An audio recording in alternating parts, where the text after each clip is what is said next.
Hey, what's good YouTube? This game I'm playing Zed in the mid lane against Xerath, and this game I want to emphasize how to play Zed as a heavy split pusher. The truth.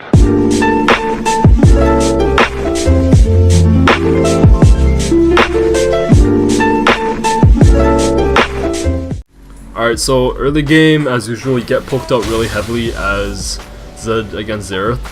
So here Trundle's coming in for a gank, but he can't do anything because I have Shadow and Flash, he knows that.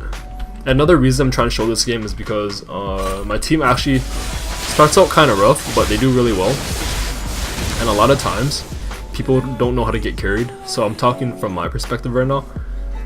In the later stages of the game, you'll see that my team will do very well. And I just try to feed off that and use their lead for myself.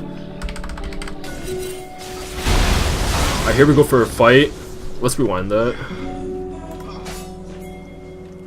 Okay, so a big issue here is that, alright, we actually had no vision here. I pinged missing up 0, and our bot lane also pinged missing. But our Lee Sin didn't respect that, so he basically went to the river to grab Scuttle with 4 of the enemy team going towards him. What I did here was I knew I couldn't do anything, because one, I couldn't see these two. But I saw these two, and I know I can't kill him, so what I tried to do is slow him, to give Lee Sin time to run. But it didn't happen, so he died there. That was his mistake, and this guy's starting off pretty bad right now, 0-2.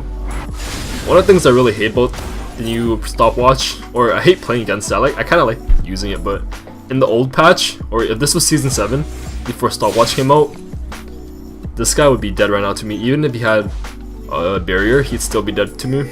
Unfortunately, this guy has a stopwatch and it's 6 minutes, so I can't really kill him.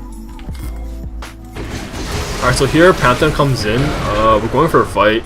I could push here, but I'd rather come down here and collapse on them and grab me some free kills. Okay, so I flashed in to try to catch the Xerath, but he flashed out the second I flashed in, and that was pretty unfortunate. So here I was thinking about going top to hold the turret for my teammate, but there isn't that many minions, and also I kind of want to push out this wave instead of losing it, or freezing the wave for Xerath to come back and grab it. Alright, so here's another thing. When you're done pushing, and you're full HP like me, there's no reason to be going back. I have no reason to go back right now. I can, instead of going back, I have my ultimate, I'm pretty sure. So what I actually want to do is go top or go bot. In this case, top is more pushed in, so it's easier to go and gank him. But then I realized that I dropped the ward actually, and I see that Trundle's taking his red buff. He's level 5, and if I just R him, he's dead. But to ensure that he dies, I drop my W first and then just R afterwards to get maximum damage. Although I'm pretty sure I missed my Qs here. Yeah, I do, but it's enough to kill him.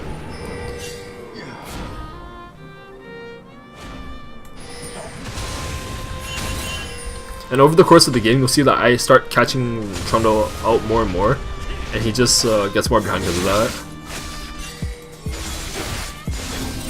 We're not at the split pushing part yet, but it'll get there soon.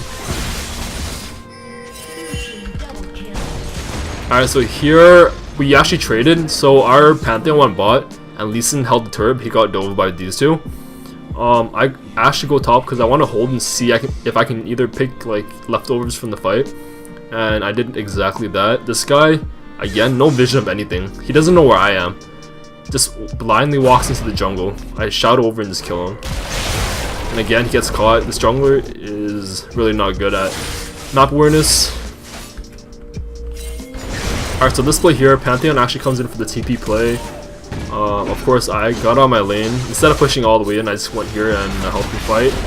Ended up getting a kill on Misfortune, which was good.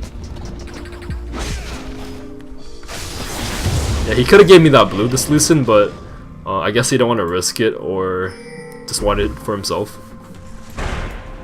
And that's fine, because Xerath could seal it. On here, I go in for the kill on Xerath because he's overextended. Like, he's out of his turret reach, which is pretty much a free kill. But he has Flash, Barrier, and Stopwatch up. He'd still be dead to me. Except, I got 3-man. But it's worth, because either way you have to burn his summoners at some point and his stopwatch, so that's fine, doesn't really matter. Alright, so at this point, Dragon's up. Lee Sin actually started on his own for no reason. He had no pink wards. I'm not sure why he did it, and he ended up getting pushed off of it by Trundle. I see that we're not really doing much around Dragon right now, so I quickly go bot and try to shove it away before we fight.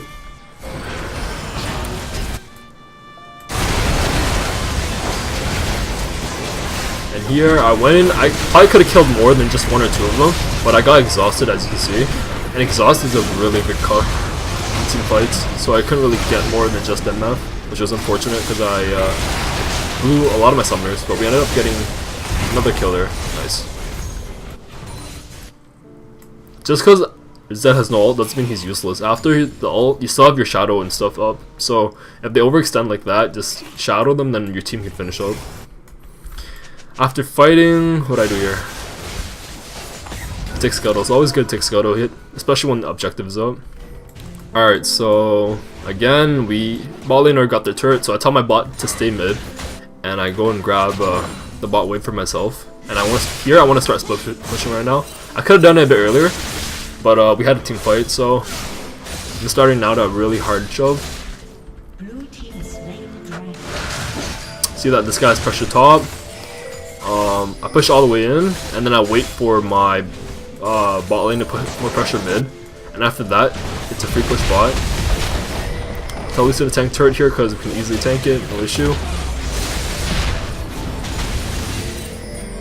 After that, we actually go and try to collapse on the enemy team, but they got away too fast. And at this point, I can see that they're gonna run towards the turret, and if we dive them, it's not gonna be a good situation. So at this point, I decided to turn away from my teammates and then chasing the enemy, to instead go mid and start split pushing again. Because you're wasting time chasing them and you can't kill them. Why give up free CS and free XP to stay ahead in your lead? Okay, so I should go for the kill here. But unfortunately well, I missed my Q is one thing, and two, he had flashing barrier. And I got stunned on the turret. If I didn't get stunned, even if he had summoners, he still would have died to me. But that's fine. I didn't burn no summoners, and he burned everything, so it's okay. Alright, so starting here, my team's pressuring top really hard. They have Rift Herald. That means any team is all gonna have to go towards and help. Or else, one, they're gonna get dove by our teammate, because our ADC has Kog'Maw, has Ridgeblade. These guys can tank for him, and if the Herald's also tanking turret, that means there's more things that are tanking. And if that's the case, then that means Kog'Maw has full like freedom to do whatever the fuck he wants. And that's exactly what's happening. So Hero is pushing, they kill Urgot. Right now it's 4v2. If they don't come and help support, they're gonna lose the turret. That's why you see these two are coming up, but it's too late because Trundle already died. And at this point, you see me, I'm literally waiting in the wave. I can literally go top right now and help them, but instead I wait because I want to take this turret. I know there's no point in me going top because they can handle themselves, but a lot of people make the mistake of going to help their teammates when they don't need it. There are times where they will need it, but right now it's not one of them. So I should just push the turret. Again, my teammates are keeping pressure top. I'm telling them to stay back, and I'm just taking another turret here. We force the TP, but we get one turret, so it's worth.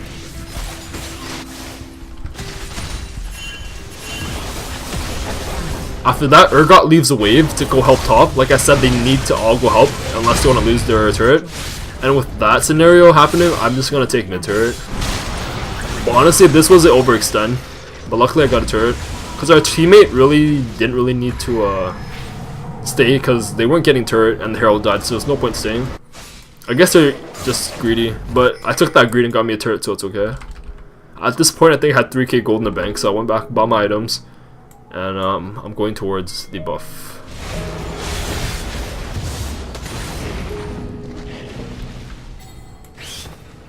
Another thing I want to mention in my build is that I think at this point I really want to not build Phage but actually Last Whisper because they're starting to stack tank stats.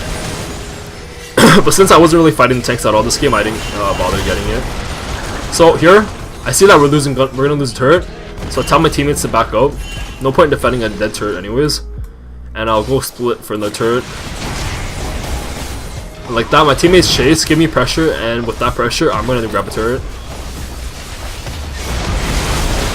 Here, unfortunately, they came. I thought I could just one-shot the MF quickly, but again, I didn't pay attention to her items, because if I did, I would have ulted Morgana.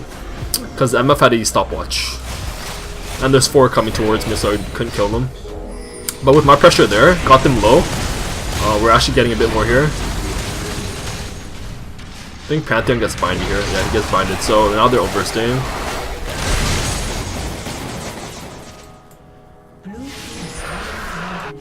I think my team telling them I'm gonna go top because it's the last outer turret. I want to grab it. Pantheon wants to collapse here. I'm like, it's fine. I'll come and follow up. I was trying to hold my ult for MF, but if I waited any longer, I'd probably get CC'd and just killed instantly.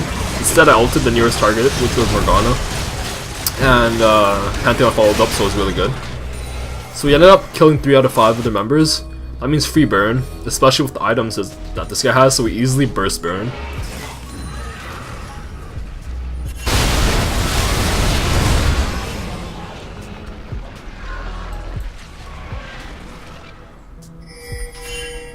Again, okay, so after getting Baron, we tell our teammates to pressure mid, and with that pressure, I'm gonna go top, and Pantheon's gonna go bot. So we're doing 1-3-1, which is okay because this guy can easily port in with not with the teleport, but with his R. And me, I can just I trust that they 4v5. 1, they won't die super fast, and 2, I could probably grab a turret if they do die, but I don't think they're gonna die just because how fed this guy is. Alright, so they're all coming top towards me. With that pressure, this guy should be able to get a turret, but he's TPing. He cancels his TP nice. So Pantheon gets a free turret. When you're split pushing, doesn't always have to you don't always have to grab a turret or in him. You can give pressure for your teams to grab other objectives. So in that sense, it's still split pushing, but you're just doing it in a different way. Okay, we're just so fed at this point, so we just easily dive him. She has GA, have to pop it first before we do anything. And then we go back grab the turret.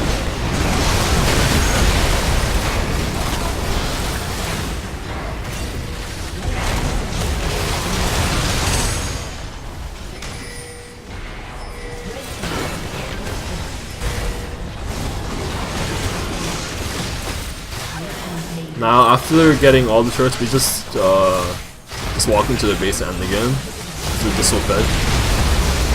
And that's how you play ZED with split pushing. And yeah, thanks for watching.